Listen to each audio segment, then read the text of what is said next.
Bom dia, boa tarde, boa noite. Eu chamo-me Abdul Razak Markel, aluno do primeiro ano de Contabilidade da Autoria do STITEM, e venho hoje, por meio deste vídeo, falar sobre o processo de fusão, cisão, liquidação, dissolução e transformação de uma sociedade. Então, aqui primeiramente vamos falar sobre o processo de fusão. Como já vem aqui na definição, o processo de fusão é uma operação em que duas ou mais empresas se unem para formar uma única entidade.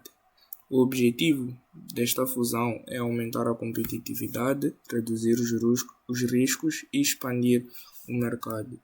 Nós temos aqui dois tipos de fusão, que é a fusão por incorporação e a fusão para formar uma nova sociedade. Então temos aqui primeiramente a fusão por incorporação, que é quando uma empresa, a empresa incorporante, neste caso, absorve outra empresa que é incorporada. A incorporada extingue-se juridicamente e o seu patrimônio é transferido para a incorporante, ou seja, a empresa X mais a empresa Y é igual à empresa X, ou seja, a Y é extinta, os seus patrimônios passam para a empresa Y. Depois temos aqui fusão por constituição de uma nova entidade, onde duas ou mais empresas extinguem-se e formam uma nova entidade que herda os direitos e obrigações das anteriores. Exemplo: empresa A e empresa B unem-se para transformar uma empresa AB limitada, ou seja, empresa X mais empresa Y formam empresa Z. Logo, a empresa X e Y extinguem-se. Procedimentos legais. A decisão da fusão ela deve ser deliberada em Assembleia Geral das empresas envolvidas. É aprovado projeto de fusão indicando o tipo de fusão, critérios de avaliação dos patrimônios, relação de troca das participações e os estatutos da nova sociedade. Ou seja, antes de nós irmos mudar ou termos que efetuar este processo, nós temos que entregar estes requisitos.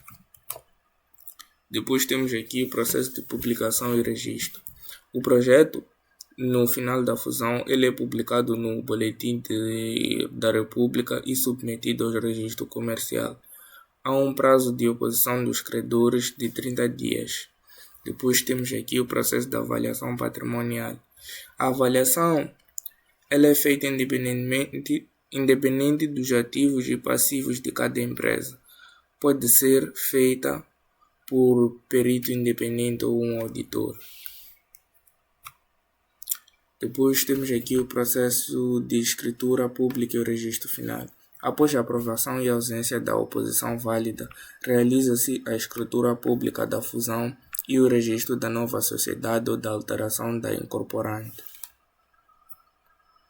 Temos aqui como lançamentos, onde nós debitamos aqui a conta 454, devedores, sócios e acionistas. Depois acreditamos aqui a conta as contas do ativo, ou seja, os meios de pagamento, pode ser dois, ou se pagamos com ativo lá umas 3, 2, por aí em diante. Depois efetuamos um outro lançamento onde debitamos aqui as contas do passivo e creditamos a 454. Depois registram-se as ações recebidas da nova sociedade como títulos negociáveis, ou seja, a 314 a debitar e a 454 a creditar. Depois temos que efetuar o lançamento de abertura da nova sociedade, que é a sociedade C, neste caso, para o segundo tipo de fusão, onde debitamos a 454 e creditamos a 51 de capital. Depois temos que efetuar um outro lançamento onde recebemos os ativos e os passivos da sociedade A e B. Então, aqui vamos debitar a conta do ativo e vamos creditar a 454. Depois efetuamos um outro lançamento onde debitamos a 454 e creditamos as contas do passivo. Depois agora passamos para cisão. A cisão é uma forma de reorganização societária em que uma empresa chamada sociedade cindida transfere parte ou a totalidade do seu patrimônio para uma ou mais empresas que podem ser novas ou já existentes há muito tempo no mercado. Então temos aqui os objetivos da cisão. Temos vários objetivos para este efeito da cisão. O primeiro aqui é a reorganização societária, onde nós separamos diferentes áreas de negócio, exemplo, produção e distribuição. Depois temos o planeamento fiscal. Reduzimos os encargos tributários ou optimizamos o aproveitamento de prejuízos fiscais. Gestão e controle. Esta aqui é para facilitar a entrada de novos sócios ou investidores em parte específica da empresa. Temos a sucessão empresarial, que dividimos o patrimônio entre herdeiros ou sócios sem liquidar a empresa. Depois temos isolamento de riscos. Separamos as atividades de maior risco das atividades mais rentáveis. Temos aqui também os tipos de cisão. Temos cisão total, parcial e cisão com fusão. A cisão total, todo o patrimônio é transferido para uma ou mais sociedades. A sociedade cindida é extinta neste caso. Depois temos a cisão parcial. Apenas a parte do patrimônio é transferida para a outra sociedade. A sociedade cindida continua a existir, mas com um capital reduzido. Depois temos aqui a cisão com fusão. O patrimônio cindido é incorporado em sociedades que simultaneamente se fundem. Ou seja, há uma reestruturação completa. Aqui, neste caso, estamos a somar a cisão com a fusão, como já vem aí no nome. Depois, aqui efetuamos o seguinte lançamento. A cisão da sociedade A para a sociedade B. Encerramento de todas as contas da sociedade A. Ou seja, debitamos a conta 51, que é uma conta do passivo. Depois, debitamos também todos os outros passivos e creditamos as contas do ativo. Depois passamos as contas da sociedade A para a sociedade B. Ou seja, debitamos os ativos, creditamos a 5.1 e as contas do passivo. Depois agora vamos falar sobre a liquidação. A liquidação é o processo de encerramento formal das atividades após a decisão de dissolução. Consiste em apurar todos os bens e direitos da empresa, pagar todas as dívidas e distribuir o que restar aos sócios e acionistas, extinguindo-se definitivamente a sociedade. Então aqui nós temos os principais motivos da liquidação. Ou seja, uma empresa pode ser liquidada por vários motivos. Decisão voluntária dos sócios ou acionistas, término do prazo social, cumprimento do objeto social, inatividade prolongada ou ausência do lucro, impossibilidade de prosseguir as atividades por falência, calamidade ou invalidade ainda. Depois temos a decisão judicial por irregularidades que tem a ver com impostos neste caso e muitos outros fatores que têm legais neste caso. Temos aqui os tipos de liquidação. Temos liquidação voluntária e compulsória neste caso. A voluntária ela é iniciada por decisão dos sócios e acionistas.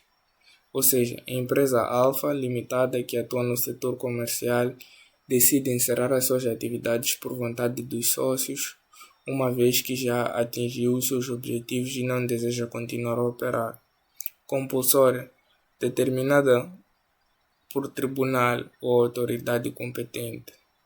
Ou seja, por efeitos legais, nós teremos que encerrar a nossa atividade. Depois temos aqui uma fase muito importante, que é a fase do processo de liquidação. Temos a deliberação de dissolução, ou seja, a Assembleia dos Sócios aprova a dissolução da empresa e decide que a empresa estará em liquidação. Depois temos a nomeação dos liquidatários, onde são designadas as pessoas responsáveis para conduzir esta liquidação. Depois temos aqui o processo de elaboração do balanço inicial de liquidação, que deve-se elaborar o balanço patrimonial à data de dissolução, indicando os ativos, passivos e o capital próprio.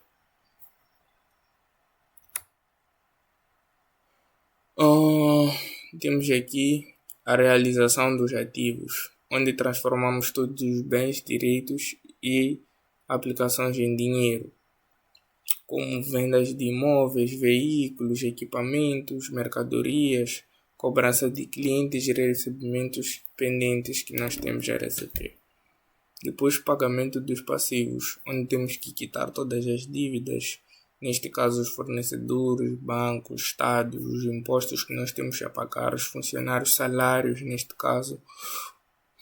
E depois temos aqui o tratamento contabilístico, ou seja, durante a liquidação a contabilidade deve deixar de registrar operações normais da exploração, como vendas e produção.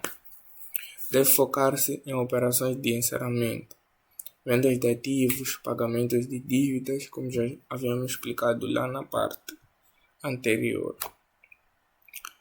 Depois temos aqui efeitos da liquidação. Depois de efetuar essa liquidação, a empresa deixa de exercer as suas atividades comerciais, claramente. O nome empresarial passa a incluir a expressão em liquidação. Os liquidatários substituem os administradores. Os sócios só recebem valores depois de pagos os credores. Ou seja, primeiro temos que pagar os credores, depois é que os sócios vão receber a sua parte. Após a extinção, a sociedade perde a personalidade jurídica, ou seja, ela deixa de existir. Caso surjam bens ou dívidas depois do encerramento, os sócios podem ser chamados para responder até o limite do que receberam. Depois temos aqui uma outra parte muito importante, que é sobre a dissolução de uma empresa. A dissolução ela é um ato jurídico que determina o fim da existência de uma sociedade ativa. Ela encerra o vínculo social entre os sócios e marca o início do processo de liquidação, no qual o patrimônio será apurado e distribuído. Aqui podemos ver que esta dissolução está ligada também com a liquidação. Ou seja, sem a liquidação não existe uma dissolução. Até sem a dissolução não existe uma liquidação. Temos aqui causas da dissolução. As causas elas podem ser de vários motivos, sendo eles legais, estatuárias, judiciais ou voluntárias. Previstas diretamente na lei, como expiração do prazo de duração da sociedade. Se, por exemplo, a atividade começou com um prazo determinado, cumprimento ou extinção do objeto social, impossibilidade de realizar o objeto social, falência da empresa, fusão ou cisão total. Depois temos aqui as causas voluntárias, que é pela decisão dos sócios de dissolver a sociedade por vontade própria, normalmente em Assembleia Geral, como já havíamos explicado anteriormente. Depois temos aqui efeitos da dissolução, ou seja, as consequências desta dissolução. A dissolução ela altera o estado jurídico da empresa, mas não extingue a empresa imediatamente, ou seja, a partir dela a sociedade passa a existir somente para efeitos de liquidação. A designação social deve ser acompanhada da expressão em liquidação. Os administradores perdem os poderes normais da gestão. Nomeiam-se liquidatários para representar a sociedade. Suspende-se qualquer nova operação comercial que não tenha relação com a liquidação. Ou seja, neste momento, depois da dissolução de uma empresa, ela só pode ser liquidada. Como já havíamos explicado anteriormente, não há nenhuma outra operação a ser feita. Depois, por fim, mas não menos importante, temos aqui o processo de transformação de uma entidade. Ou seja, a transformação de uma entidade é o ato jurídico pelo qual uma sociedade muda o seu tipo ou forma jurídica. Por exemplo, uma sociedade por cotas passa a ser uma sociedade anônima, sem que ocorra sua dissolução nem a criação de uma nova pessoa jurídica. Temos aqui características principais. Não há dissolução nem liquidação neste processo. A sociedade mantém a sua continuidade jurídica, somente troca a sua forma. Neste caso, como eu já havia dito, passa a ser limitada, passa a ser anônima. Há alteração apenas da forma jurídica. Como já havia dito, os direitos e obrigações permanecem, ou seja, os contratos, créditos, dívidas e relações trabalhistas continuam válidas. Necessita uma aprovação formal. Deve ser aprovada por deliberação dos sócios e registrada oficialmente na Assembleia Geral. Exige adaptação do capital e estatutos. O contrato social precisa ser reformulado conforme o seu novo tipo. Motivos comuns de transformação. As empresas normalmente transformam-se por razões estratégicas, administrativas ou legais, como por exemplo, o crescimento do negócio. Se nós queremos expandir o nosso negócio, então trocamos, por exemplo, de limitada para uma sociedade anônima. Necessidade de captar novos investidores. Sabemos que uma sociedade anônima, ela normalmente consegue ser mais ampla em relação à sociedade limitada. Então, por esse motivo, depois temos aqui vantagens fiscais ou operacionais, adequação de novas exigências legais, planeamento sucessório, ou seja, entrada e saída de sócios, simplificação da estruturação de gestão. Depois temos aqui os tipos de transformação. Como já havíamos dito, dei muitos exemplos sobre esta, que é de sociedade por cotas para uma sociedade anônima. Deixa de ser limitada para uma sociedade anônima. Depois temos aqui de sociedade anônima para sociedade por cotas. Depois temos aqui de empresário em nome individual para uma sociedade por cotas, de cooperativa para uma sociedade comercial. Então, é basicamente isto. Por fim, temos aqui os lançamentos, que primeiramente temos que efetuar a transformação da sociedade A, delimitada para uma sociedade anônima. Devemos encerrar todas as contas da sociedade A. Como já havíamos explicado este lançamento lá em cima, para encerramento, nós debitamos o capital e os passivos, depois creditamos os ativos. Depois fazemos uma emissão da sociedade B, onde debitamos a conta 1.3, depois creditamos a 5.1, que é de capital. Fazemos a subscrição de ações, ou seja, a 452 a debitar em contrapartida da conta 1.3. Depois fazemos a realização dos ativos dos sócios, onde os ativos ficam a debitar e a 452 a creditar. E é isso. Espero que tenham percebido. Muito obrigado.